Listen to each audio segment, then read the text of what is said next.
इस लेख में हमने संपूर्ण रामायण की कहानी हिंदी में लिखा है।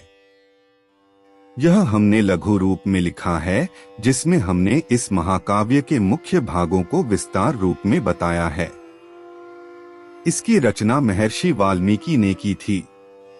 वैसे तो रामायण कथा बहुत लंबी है, परंतु आज हम आपके सामने इस कहानी का एक संक्षिप्त रूपरेखा प्रस्तुत कर रहे हैं।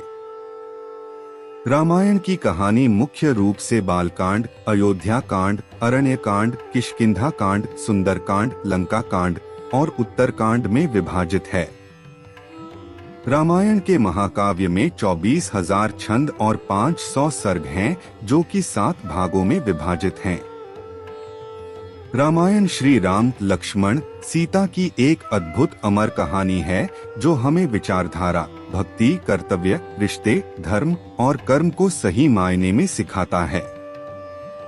आइए शुरू करते हैं रामायण की पूर्ण कथा हिंदी में संक्षिप्त रूप में। राम सीता जन्म कथा। प्राचीन काल की बात है। सरयू नदी के किनारे कोशला नामक राज्य था। कोशला राज्य की राजधानी अयोध्या थी, जिसके राजा का नाम दशरथ था। राजा दशरथ के 3 पत्नियां थी, जिनके नाम थे कौशल्या, कैकई और सुमित्रा। परंतु बहुत समय से उनकी कोई भी संतान नहीं थी, जिसके कारण उन्हें उत्तराधिकारी की कमी हमेशा सताती थी। इसके विषय में उन्होंने ऋषि वशिष्ठ से बात की और पुत्र कामिष्टि यज्ञ करवाया। यज्ञ के कारण उनकी पत्नियों को 4 पुत्र हुए। उनकी पहली पत्नी कौशल्या से राम, कैकई से भरत और सुमित्रा से लक्ष्मण और शत्रुघ्न का जन्म हुआ।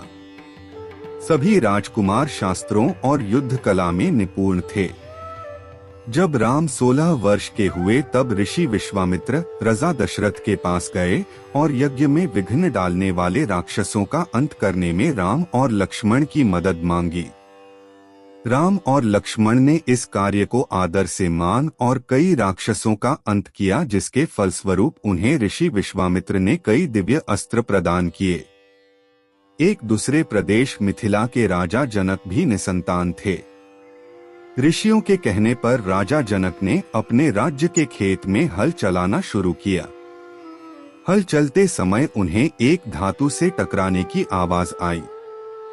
जब राजा जनक ने देखा तो उन्हें सित के कलश में एक कन्या जमीन में गड़ी हुई मिली। उस कन्या को जैसी ही राजा जनक ने मिट्टी से निकाला, राज्य में बारिश होने लगी और उस कन्या को जनक अपने महल ले गए।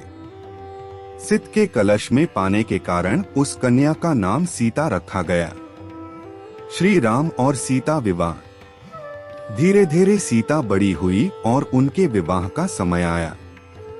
श्री राम अयोध्या के राजा दशरथ के ज्येष्ठ पुत्र थे और माता सीता उनकी धर्मपत्नी थी। राम बहुत ही साहसी, बुद्धिमान और आज्ञाकारी और सीता बहुत ही सुंदर, उदार और पुण्यात्मा थी। माता सीता की मुलाकात श्री राम से उनके स्वयंवर में हुई, जो सीता माता के पिता मिथिला के राजा जनक द्वारा संयोजित किया गया था। यह स्वयंवर माता सीता के लिए अच्छे वर की खोज में आयोजित किया गया था। राजा जनक ने सीता का स्वयंवर रखा, जिसमें उन्होंने शिव जी के धनुष को उठाकर उसमें रस्सी चढ़ाने वाले व्यक्ति से सीता का विवाह कराने की शर्त राखी। उस आयोजन में कई राज्यों के राजकुमारों और राजाओं को आमंत्रित किया गया था। शर्त यह थी कि जो कोई भी शिव धनुष को उठाकर धनुष के तार को खींच सकेगा, उसी का विवाह सीता से होगा। सभी राजाओं ने कोशिश किया, परंतु वे धनुष को हिला भी ना सके। जब श्री राम की बारी आई तो श्री राम ने एक ही हाथ से धनुष उठा लिया और जैसे ही उसके तार को खींचने की कोशिश की, वह धनुष 2 टुकड़ों में टूट गया। इस प्रकार श्री राम और सीता का विवाह हुआ। इस प्रकार श्री राम का विवाह सीता से, लक्ष्मण का विवाह उर्मिला से, भरत का विवाह मांडवी से और शत्रुघ्न का विवाह श्रुतकीर्ति से हो गया। अयोध्या राजघराने में षड्यंत्र। अयोध्या के राजा दशरथ के 3 पत्नियां और 4 पुत्र थे। राम सभी भाइयों में बड़े थे और उनकी माता का नाम कौशल्या था। भरत राजा दशरथ के दूसरी और प्रिय पत्नी कैकेयी के पुत्र थे। दूसरे दो भाई थे, लक्ष्मण और शत्रुघ्न, जिनकी माता का नाम था सुमित्रा। जब राम को एक तरफ राज तिलक करने की तैयारी हो रही थी, तभी उसकी सौतेली माँ कैकेयी अपने पुत्र भरत को अयोध्या का राजा बनाने का षड्यंत्र रच रही थी। यह षड्यंत्र बूढ़ी मंथरा के द्वारा किया गया था। रानी कैकेयी ने एक बार राजा दशरथ की जीवन की रक्षा की थी। तब राजा दशरथ ने उन्हें कुछ भी मांगने के लिए पूछा था, पर कैकेयी ने कहा, समय आने पर मैं मांग लूंगी। उसी वचन के बल पर कैकेयी ने राजा दशरथ से पुत्र भरत के लिए अयोध्या का सिंहासन और राम के लिए 14 वर्ष का वनवास मांगा।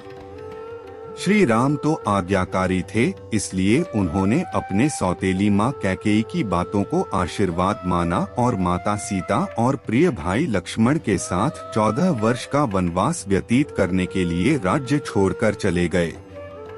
इस असीम दुख को राजा दशरथ सह नहीं पाए और उनकी मृत्यु हो गई। कैकेयी के पुत्र भरत को जब यह बात पता चली तो उसने भी राजगद्दी लेने से इनकार कर दिया। 14 वर्ष का वनवास। राम, सीता और लक्ष्मण वनवास के लिए निकल पड़े। रास्ते में उन्होंने कई असुरों का संहार किया और कई पवित्र और अच्छे लोगों से भी वे मिले। वे वन चित्रकूट में एक कुटिया बनाकर रहने लगे। एक बार की बात है, लंका के असुर राजा रावण की छोटी बहन शूर्पणखा ने राम को देखा और वह मोहित हो गई। उसने राम को पाने की कोशिश की, पर राम ने उत्तर दिया, मैं तो विवाहित हूँ, मेरे भाई लक्ष्मण से पूछ के देखो। तब शूर्पणखा लक्ष्मण के पास जाकर विवाह का प्रस्ताव रखने लगी, पर लक्ष्मण ने साफ इनकार कर दिया। तब शूर्पणखा ने क्रोधित होकर माता सीता पर आक्रमण कर दिया। यह देखकर लक्ष्मण ने चाकू से शूर्पणखा का नाक काट दिया। कटी हुई नाक के साथ रोते हुए जब शूर्पणखा लंका पहुंची तो सारी बातें जानकर रावण को बहुत क्रोध आया। उसने बाद रावण ने सीता हरण की योजना बनाई। सीता हरण योजना के तहत रावण ने मारीच राक्षस को चित्रकूट के कुटिया के पास एक सुंदर हिरण के रूप में भेजा। जब मारीच को माता सीता ने देखा तो उन्होंने श्री राम से उस हिरण को पकड़ के लाने के लिए कहा। सीता की बात को मानकर राम उस हिरण को पकड़ने उसके पीछे पीछे गए और लक्ष्मण को आदेश दिया कि वो सीता को छोड़कर कहीं ना जाए। बहुत पीछा करने के बाद राम ने उस हिरण को बाण से मारा। जैसे ही राम का बाण हिरण बने मारीच को लगा, वह अपने असली राक्षस रूप में आ गया और राम के आवाज में सीता और लक्ष्मण को मदद के लिए पुकारने लगा। सीता ने जब राम के आवाज में उस राक्षस के विलाप को देखा तो वो घबरा गई और उसने लक्ष्मण को राम की मदद के लिए वन जाने को कहा। लक्ष्मण ने सीता माता के कुटिया को चारों ओर से लक्ष्मण रेखा से सुरक्षित किया और वो श्री राम की खोज करने वन में चले गए।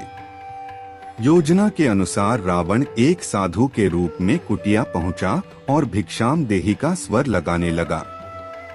जैसे ही रावण ने कुटिया के पास लक्ष्मण रेखा पर अपना पैर रखा, उसका पैर जलने लगा। यह देखकर रावण ने माता सीता को बाहर आकर भोजन देने के लिए कहा।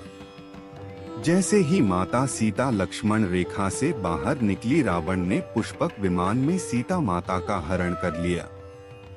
जब राम और लक्ष्मण को यह पता चला कि उनके साथ छल हुआ है तो वो कुटिया की ओर भागे, पर वहां उन्हें कोई नहीं मिला।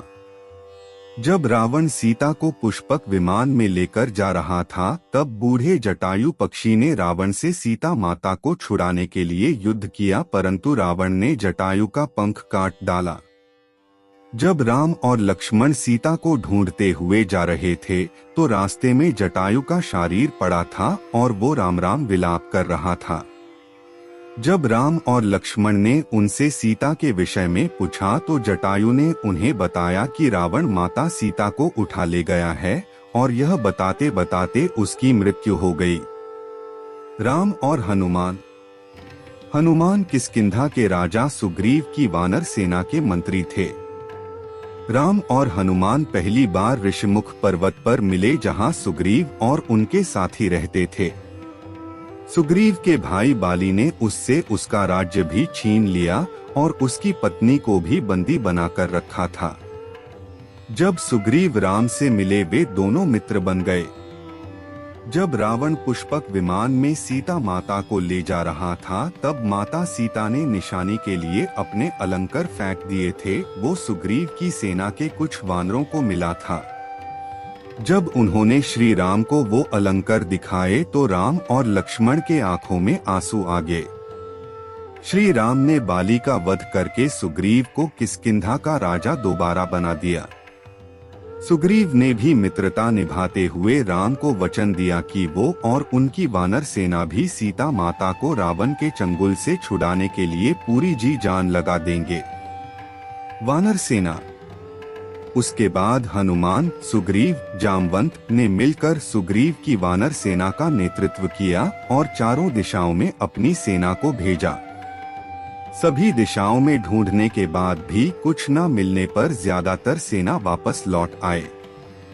दक्षिण की तरफ हनुमान एक सेना लेकर गए, जिसका नेतृत्व अंगद कर रहे थे। जब वे दक्षिण के समुद्र तट पर पहुंचे तो वे भी उदास होकर विंध्य पर्वत पर इसके विषय में बात कर रहे थे। वही कोने में एक बड़ा पक्षी बैठा था, जिसका नाम था संपाति।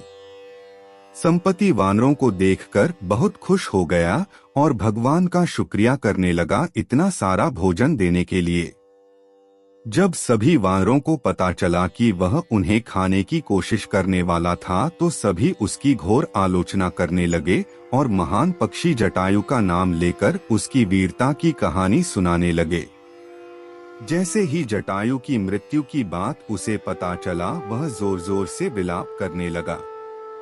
उसने वानर सेना को बताया कि वो जटायु का भाई है और यह भी बताया कि उसने और जटायु ने मिलकर स्वर्ग में जाकर इंद्र को भी युद्ध में हराया था। उसने यह भी बताया कि सूर्य की तेज किरणों से जटायु की रक्षा करते समय उसके सभी पंख भी जल गए और वह उस पर्वत पर गिर गया। संपाति ने वानरों से बताया कि वह बहुत ज्यादा जगहों पर जा चुका है और उसने यह भी बताया कि लंका का असुर राजा रावण ने सीता को अपहरण किया है और उसी दक्षिणी समुद्र के दूसरी ओर उसका राज्य है। लंका की ओर हनुमान की समुद्र यात्रा। जामवंत ने हनुमान के सभी शक्तियों को ध्यान दिलाते हुए कहा कि हे हनुमान, आप तो महाज्ञानी, वानरों के स्वामी और पवन पुत्र हैं। यह सुनकर हनुमान का मन हर्षित हो गया और वे समुद्र तट किनारे स्थित सभी लोगों से बोले, आप सभी कंदमूल खाकर यही मेरा इंतजार करें जब तक मैं सीता माता को देखकर वापस ना लौट आऊं। ऐसा कहकर वे समुद्र के ऊपर से उड़ते हुए लंका की ओर चले गए। रास्ते में जाते समय उन्हें सबसे पहले मेनका पर्वत आए। उन्होंने हनुमान जी से कुछ देर आराम करने के लिए कहा, पर हनुमान ने उत्तर दिया, जब तक मैं श्री राम जी का कार्य पूर्ण ना कर लूं, मेरे जीवन में विश्राम की कोई जगह नहीं है। और वे उड़ाते हुए आगे चले गए। देवताओं ने हनुमान की परीक्षा लेने के लिए सांपों की माता सुरसा को भेजा। सुरसा ने हनुमान को खाने की कोशिश की, पर हनुमान को वो खा ना सकी। हनुमान उसके मुख में जाकर दोबारा निकल आए और आगे चले गए। समुद्र में एक छाया को पकड़कर खा लेने वाली राक्षसी रहती थी। उसने हनुमान को पकड़ लिया, पर हनुमान ने उसे भी मार दिया। हनुमान लंका दहन की कहानी।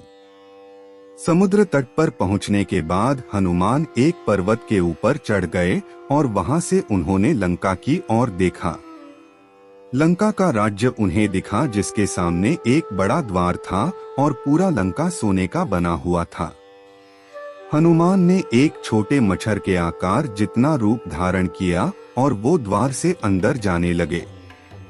उसी द्वार पर लंकिनी नामक राक्षसी रहती थी। उसने हनुमान का रास्ता रोका तो हनुमान ने एक जोर का घूंसा दिया तो नीचे जाकर गिरी। उसने डर के मारे हनुमान को हाथ जोड़ा और लंका के भीतर जाने दिया। हनुमान ने माता सीता को महल के हर जगह ढूंढा पर वह उन्हें नहीं मिली। थोड़ी देर बाद ढूंढने के बाद उन्हें एक ऐसा महल दिखाई दिया जिसमें एक छोटा सा मंदिर था, एक तुलसी का पौधा भी। हनुमान जी को यह देखकर अचंभे में पड़ गए और उन्हें यह जानने की इच्छा हुई कि आखिर ऐसा कौन है जो इन असुरों के बीच श्री राम का भक्त है। यह जानने के लिए हनुमान ने एक ब्राह्मण का रूप धारण किया और उन्हें पुकारा। विभीषण अपने महल से बाहर निकले और जब उन्होंने हनुमान को देखा तो वो बोले, हे महापुरुष, आपको देखकर मेरे मन में अत्यंत सुख मिल रहा है। क्या आप स्वयं श्री राम हैं? हनुमान ने पूछा, आप कौन हैं? विभीषण ने उत्तर दिया, मैं रावण का भाई विभीषण हूँ। यह सुनकर हनुमान अपने असली रूप में आ गए और श्री रामचंद्र जी के विषय में सभी बातें उन्हें बताया। विभीषण ने निवेदन किया, हे पवन पुत्र, मुझे एक बार श्री राम से मिलवा दो। हनुमान ने उत्तर दिया, मैं श्री राम जी से जरूर मिलवा दूंगा, परंतु पहले मुझे यह बताए कि मैं जानकी माता से कैसे मिल सकता हूँ। अशोक वाटिका में हनुमान सीता भेंट। विभीषण ने हनुमान को बताया कि रावण ने सीता माता को अशोक वाटिका में कैद करके रखा है। यह जानने के बाद हनुमान जी ने एक छोटा सा रूप धारण किया और वह अशोक वाटिका पहुँचे। वहां पहुंचने के बाद उन्होंने देखा कि रावण अपने दसियों के साथ उसी समय अशोक वाटिका में पहुंचा और सीता माता को अपने ओर देखने के लिए साम दाम दंड भेद का उपयोग किया, पर तब भी सीता जी ने एक बार भी उसकी ओर नहीं देखा। रावण ने सभी राक्षसियों को सीता को डराने के लिए कहा, पर त्रिष्टा नामक एक राक्षसी ने माता सीता की बहुत मदद और देखभाल की और अन्य राक्षसियों को भी डराया, जिससे अन्य सभी राक्षसी भी सीता की देखभाल करने लगे। कुछ देर बाद हनुमान ने सीता जी के सामने श्री राम की अंगूठी डाल दी। श्री राम नाम से अंकित अंगूठी देखकर सीता माता के आंखों से खुशी के अंशु निकल पड़े, परंतु सीता माता को संदेह हुआ कि कहीं यह रावण की कोई चाल तो नहीं। तब सीता माता ने पुकारा कि कौन है जो यह अंगूठी लेकर आया है। उसके बाद हनुमान जी प्रकट हुए, पर हनुमान जी को देखकर भी सीता माता को विश्वास नहीं हुआ। सके बाद हनुमान जी ने मधुर वचनों के साथ रामचंद्र के गुणों का वर्णन किया और बताया कि वो श्री राम जी के दूत हैं। सीता ने व्याकुलता से श्री राम जी का हाल चाल पूछा। हनुमान जी ने उत्तर दिया, है माते, श्री राम जी ठीक हैं और वे आपको बहुत याद करते हैं। वे बहुत जल्द ही आपको लेने आएंगे और मैं शीघ्र ही आपका संदेश श्री राम जी के पास पहुंचा दूंगा। तभी हनुमान ने सीता माता से श्री राम जी को दिखने के लिए चिन्ह मांगा, तो माता सीता ने हनुमान को अपने कंगन उतार कर दे दिए। हनुमान लंका देहें। हनुमान जी को बहुत भूख लग रहा था, तो हनुमान अशोक वाटिका में लगे पेड़ों के फलों को खाने लगे। फलों को खाने के साथ साथ हनुमान उन पेड़ों को तोड़ने लगे। तभी रावण के सैनिकों ने हनुमान पर प्रहार किया, पर हनुमान ने सबको मार डाला। जब रावण को इस बात का पता चला कि कोई बंदर अशोक वाटिका में उत्पात मचा रहा है, तो उसने अपने पुत्र अक्षय कुमार को भेजा हनुमान का वध करने के लिए, पर हनुमान जी ने उसे क्षण भर में ऊपर पहुंचा दिया। कुछ देर बाद जब अपने पुत्र की मृत्यु का पता चला, वह बहुत ज्यादा क्रोधित हुआ। उसके बाद रावण ने अपने ज्येष्ठ पुत्र मेघनाद को भेजा।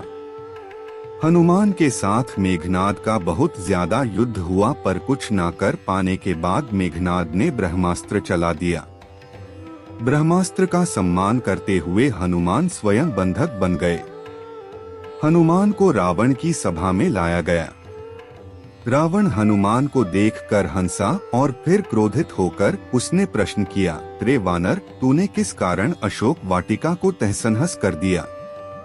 तूने किस कारण से मेरे सैनिकों और पुत्र का वध कर दिया? क्या तुझे अपने प्राण जाने का डर नहीं है? यह सुनकर हनुमान ने कहा, हे रावण, जिसने महान शिव धनुष को पल भर में तोड़ डाला, जिसने खर, दूषण, त्रिशिरा और बाली को मार गिराया, जिसकी प्रिय पत्नी का तुमने अपहरण किया, मैं उन्हीं का दूत हूँ। मुझे भूख लग रहा था, इसलिए मैंने फल खाए और तुम्हारे राक्षसों ने मुझे खाने नहीं दिया, इसलिए मैंने उन्हें मार डाला। अभी भी समय है, सीता माता को श्री राम को सौंप दो और क्षमा मांग लो।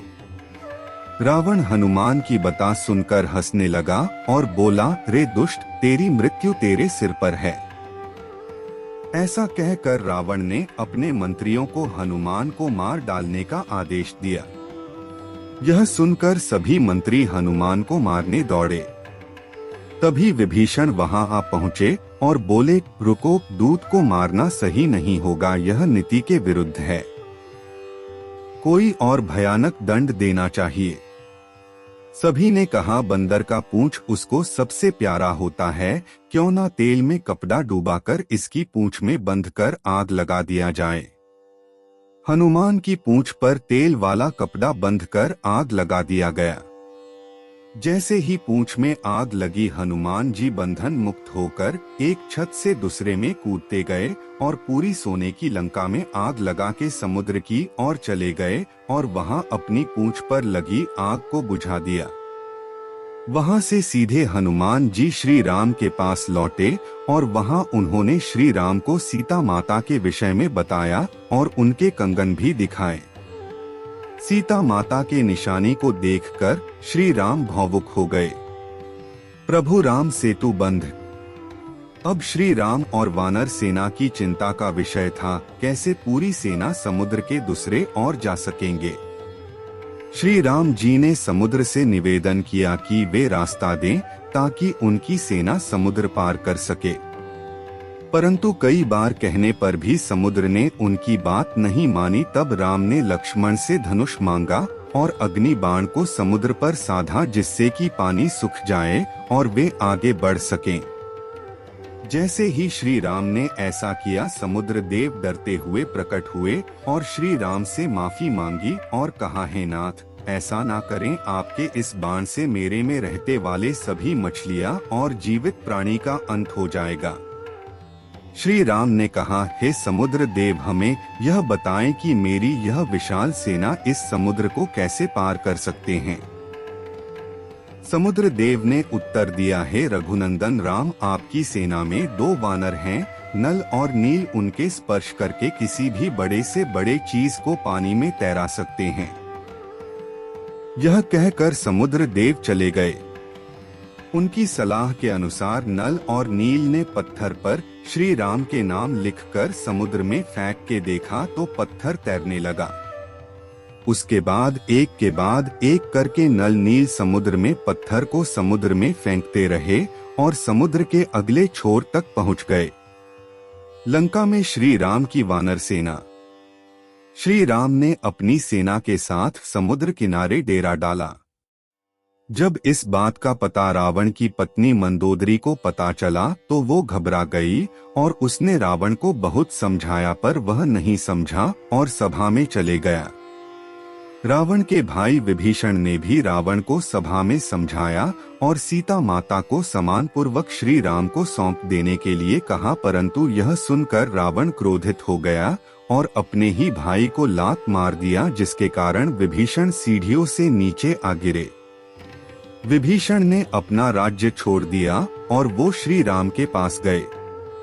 राम ने भी खुशी के साथ उन्हें स्वीकार किया और अपने डेरे में रहने की जगह दी। आखिरी बार श्री राम ने बाली पुत्र अंगद कुमार को भेजा, पर रावण तब भी नहीं माना। युद्ध आरंभ हुआ। श्री राम और रावण की सेना के बीच भीषण युद्ध हुआ। इस युद्ध में लक्ष्मण पर मेघनाद ने शक्ति बाण से प्रहार किया था, जिसके कारण हनुमान जी संजीवनी बूटी लेने के लिए हिमालय पर्वत गए, परंतु वे उस पौधे को पहचान ना सके, इसलिए वे पूरा हिमालय पर्वत ही उठा लाए थे। यहाँ तक कि रावण के भाई कुंभकर्ण जैसे महारथी असुर को भी भगवान राम ने अपने बाण से मार डाला। इस युद्ध में रावण की सेना के श्री राम की सेना प्रसत कर देती है और अंत में श्री राम रावण के नाभि में बाण मारकर उसे मार देते हैं और सीता माता को छुड़ा लाते हैं। श्री राम विभीषण को लंका का राजा बनाते देते हैं, परंतु राम माता सीता से मिलने से पूर्व उनकी अग्नि परीक्षा लेते हैं। उसके बाद श्री राम सीता और भाई लक्ष्मण के साथ अपने राज्य 14 वर्ष के वनवास से लौटते हैं। उसके बाद श्री राम को अयोध्या का राजा घोषित किया गया और उनका जीवन खुशियों से बीत रहा था। कुछ समय बाद माता सीता गर्भवती हो जाती हैं। परंतु जब राम लोगों के मुख से अग्नि परीक्षा के विषय में सुनते हैं, वह माता सीता को अयोध्या छोड़कर चले जाने को कहते हैं। माता सीता को इस बात से बहुत दुख होता है।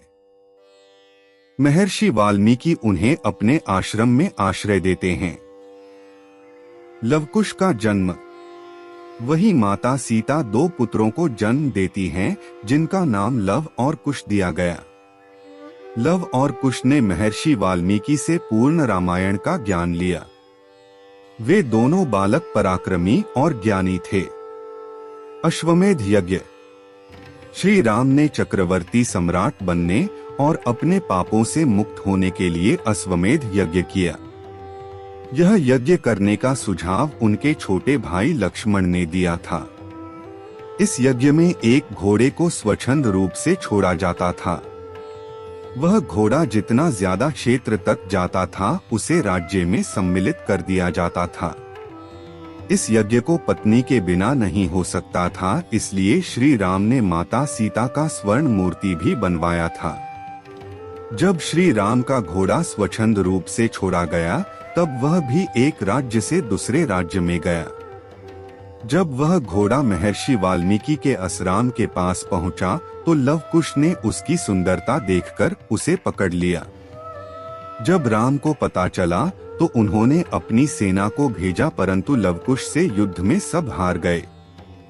जब राम वहां पहुंचे, तो उन्होंने उन बालकों से पूछा कि वह किसके पुत्र हैं।